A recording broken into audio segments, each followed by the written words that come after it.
भोपाल से प्रस्तुत हैं प्रादेशिक समाचार। नमस्कार, समाचारों के साथ मैं जितेंद्र रघुवंशी। पहले मुख्य समाचार। केंद्र सरकार ने गेहूं के न्यूनतम समर्थन मूल्य में 150 रुपये की बढ़ोतरी की। केंद्रीय कर्मचारियों को 3% डीए की भी घोषणा। भोपाल में आज से माइनिंग कॉन्क्लेव की होगी शुरुआत।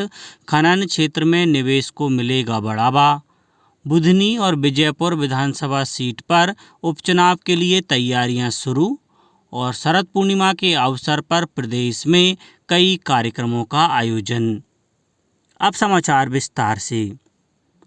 केंद्र सरकार ने वर्ष 2025-26 के लिए रबी की फसलों के न्यूनतम समर्थन मूल्य एमएसपी में बढ़ोतरी की है। प्रधानमंत्री नरेंद्र मोदी की अध्यक्षता में नई दिल्ली में हुई केंद्रीय मंत्रिमंडल की बैठक में चने का न्यूनतम समर्थन मूल्य 210 रुपये प्रति क्विंटल और गेहूं का 150 रुपये प्रति क्विंटल बढ़ाने का निर्णय लिया गया। सूचना और प्रसारण मंत्री अश्विनी वैष्णव ने बताया कि रेप सीड और सरसों की फसलों में अधिकतम 300 रुपये प्रति क्विंटल की बढ़ोतरी की गई है। वहीं मसूर दाल में 275 रुपये प्रति क्विंटल की बढ़ोतरी की गई है। इस साल का जो एमएसपी है, इसमें व्हीट है, गेहूं के लिए 150 रुपये बढ़ाया गया है, बार्ले यानी जौ के लिए 130 रुपये बढ़ाया गया है, ग्राम यानी चने के लिए 210 रुपये बढ़ाया गया है, मसूर के लिए 275 रुपीज बढ़ाया गया है और सरसों के लिए 300 रुपये की बढ़ोतरी की गई है और सैफ्लावर यानी कुसुम उसके लिए 140 रुपीज की बढ़ोतरी की गई है। कैबिनेट की बैठक में केंद्रीय कर्मचारियों के महंगाई भत्ते डीए और पेंशन भोगियों के महंगाई राहत डीआर में 3% की वृद्धि की गई है। इसका लाभ 49 लाख से अधिक केंद्रीय कर्मचारियों और 64 लाख से अधिक पेंशन भोगियों को मिलेगा। इससे सालाना 9,448 करोड़ रुपए का सरकारी खर्च होगा।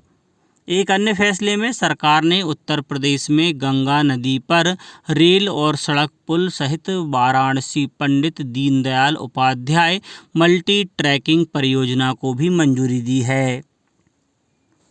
सड़क और पुल निर्माण के क्षेत्र में उभरती नवीनतम प्रवृत्तियों और तकनीकों पर 2 दिवसीय सेमिनार का आयोजन रविंद्र भवन भोपाल में 19 और 20 अक्टूबर को किया जा रहा है।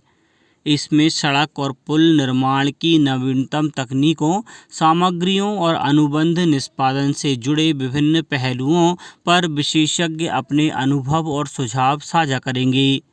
कार्यक्रम का आयोजन भारतीय सड़क कांग्रेस आईआरसी और मध्य प्रदेश शासन के लोक निर्माण विभाग पीडब्ल्यूडी के सहयोग से होगा। सेमिनार के पहले दिन उद्घाटन सत्र में केंद्रीय सड़क एवं परिवहन मंत्री नितिन गडकरी, मुख्यमंत्री डॉक्टर मोहन यादव उपस्थित रहेंगे। खनन क्षेत्र में निवेश को प्रोत्साहित करने और आधुनिकतम तकनीकों का समावेश कर राज्य की खनिज संपदा का बेहतर उपयोग सुनिश्चित करने के लिए आज से 2 दिवसीय मध्य प्रदेश माइनिंग कॉन्क्लेव 2024 का आयोजन किया जा रहा है।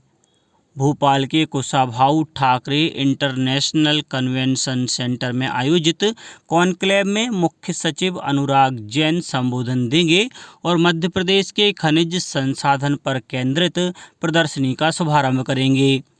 प्रारंभिक सत्र में खनिज संसाधन निवेश के अवसरों, पेट्रोलियम और हाइड्रोकार्बन क्षेत्र की संभावनाओं पर प्रस्तुति दी जाएगी।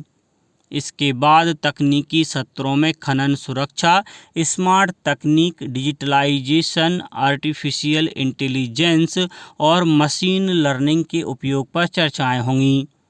ड्रोन तकनीक और खदानों के डिजिटल समाधान पर भी विशेषज्ञों द्वारा चर्चा की जाएगी।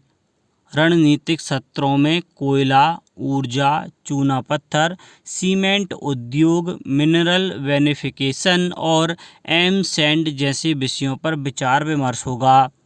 साथ ही वायर सेलर मीट से खनिज क्षेत्र में अवसरों को बढ़ावा देने का प्रयास किया जाएगा।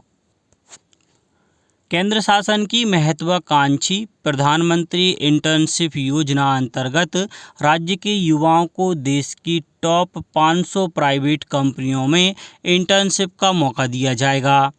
इसके तहत 21 से 24 साल के युवाओं को इंटर्नशिप के माध्यम से रोजगार के काबिल बनाया जाएगा। इस योजना में इंटर्नशिप के दौरान प्रति माह 5,000 रुपये स्टाइपेंड भी दिया जाएगा। मिनिस्ट्री ऑफ कॉरपोरेट अफेयर्स ने पीएम इंटर्नशिप के लिए pminternship.mca.gov.in पर 25 अक्टूबर 2024 तक रजिस्ट्रेशन कराए जाने हेतु एक पोर्टल शुरू किया है। प्रदेश के युवा प्रधानमंत्री इंटर्नशिप योजना में अधिक से अधिक रजिस्ट्रेशन कराकर योजना का लाभ प्राप्त कर सकते हैं। प्रदेश की सीहोर जिले की बुदनी और श्योपुर जिले के विजयपुर विधानसभा क्षेत्र के लिए राज्य निर्वाचन आयोग ने तैयारियां शुरू कर दी हैं। मुख्य निर्वाचन पदाधिकारी सुखवीर सिंह ने बताया, उपचुनाव की घोषणा के साथ ही दोनों जिलों में आदर्श आचार संहिता प्रभावशील हो गई है। उन्होंने दोनों विधानसभा में उपनिर्वाचन के संबंध में जानकारी देने के लिए मान्यता प्राप्त राष्ट्रीय राजनीतिक दलों के प्रतिनिधियों के साथ बैठक की। इसके साथ ही एक अन्य बैठक में उन्होंने उपनिर्वाचन की तैयारियों के संबंध में श्योपुर एवं सीहोर के जिला निर्वाचन अधिकारी तथा पुलिस अधीक्षक के साथ समीक्षा बैठक की और आवश्यक दिशा निर्देश दिए। दोनों सीट पर 13 नवंबर को मतदान होगा और मतगणना 23 नवंबर को होगी। इस बीच श्योपुर में शासकीय पॉलिटेक्निक कॉलेज में बनाए गए स्ट्रॉन्ग रूम का चंबल ग्वालियर आयुक्त ने अवलोकन सुरक्षा व्यवस्था का जायजा लिया। मुख्यमंत्री डॉक्टर मोहन यादव ने प्रदेशवासियों को शरद पूर्णिमा की हार्दिक बधाई और शुभकामनाएं दी हैं। मुख्यमंत्री ने सोशल मीडिया पर जारी संदेश में कहा है कि प्रकृति व परमात्मा से एकात्म स्थापित करने की अतः प्रेरणा देते अमृत पर्व शरद पूर्णिमा पर यही कामना है कि सभी के आंगन में शांति, समृद्धि और आनंद की अमृत वर्षा निरंतर होती रहे। प्रदेश में इस अवसर पर विशेष पूजा अर्चना के कार्यक्रम आयोजित किए गए। नर्मदापुरम जिले में सेठानी घाट पर मां नर्मदा की महाआरती की गई। मंदिरों सहित जगह जगह देर रात बाद सुबह तक खीर प्रसाद का वितरण किया गया। आगरमालवा जिले के विभिन्न मंदिरों में विशेष श्रृंगार कर रात्रि 12 बजे भगवान की आरती की गई और चंद्रमा की धवल चांदनी में बनाई गई विशेष खीर का वितरण किया गया। भोपाल में भी विभिन्न कार्यक्रमों का आयोजन किया गया। पन्ना के भगवान जुगल किशोर मंदिर में हजारों श्रद्धालु पहुंचे। सतना जिले के महात्मा गांधी चित्रकूट ग्रामोदय विश्वविद्यालय का 12वां दीक्षांत समारोह परंपरागत गरिमा, उल्लास और उत्साह के वातावरण में संपन्न हुआ। विश्वविद्यालय के कुलाधिपति और दीक्षांत समारोह के अध्यक्ष राज्यपाल मंगूभाई पटेल ने 26 छात्रों को शोध उपाधि, 32 को उत्कृष्ट प्रदर्शन करने पर पदक और एक विद्यार्थी को नानाजी मेडल प्रदान किया। समारोह के मुख्य अतिथि और उच्च शिक्षा मंत्री इंदर सिंह परमार थे। विश्वविद्यालय के कुलगुरु प्रोफेसर भरत मिश्रा सहित कई छात्र छात्राएं कार्यक्रम में उपस्थित रहे। राष्ट्रीय पशु रोग नियंत्रण कार्यक्रम के क्रियान्वयन में प्रदेश देश में प्रथम स्थान पर है। प्रदेश में कार्यक्रम अंतर्गत एफएमडी टीकाकरण के 4 चरण पूर्ण हो गए हैं। चतुर्थ चरण में प्रदेश में 2,40,47,000 गौ एवं भैंस वंशी पशुओं का टीकाकरण कर भारत पशुधन ऐप पर दर्ज किया गया है। यह संपूर्ण देश में सर्वाधिक है। इस योजना में एफएमडी एवं ब्रूसेल्ला का टीकाकरण समस्त पात्र गौ भैंस वंशीय पशुओं में किया जाता है। यह कार्यक्रम केंद्र सरकार का अत्यंत महत्वपूर्ण राष्ट्रीय कार्यक्रम है, जो पूरी तरह से केंद्र सरकार के अनुदान पर आधारित योजना है। अब कुछ समाचार संक्षेप में। देवास जिला सामाजिक सुरक्षा योजना अंतर्गत ART केंद्र देवास में एक दिवसीय शिविर का आयोजन किया गया। शिविर में एड्स पीड़ित व्यक्तियों को मिलने वाली सामाजिक सुरक्षा एवं योजनाओं के बारे में विस्तृत जानकारी दी गई। शिवपुरी जिले में टीबी मुक्त भारत अभियान के अंतर्गत 115 ग्राम पंचायत टीबी रोग से मुक्त हो गई हैं। अशोकनगर जिले में प्रधानमंत्री इंटर्नशिप योजना अंतर्गत 21 से 24 साल के युवा प्राइवेट कंपनियों में इंटर्नशिप के लिए 25 अक्टूबर तक पोर्टल पर रजिस्ट्रेशन करा सकते हैं।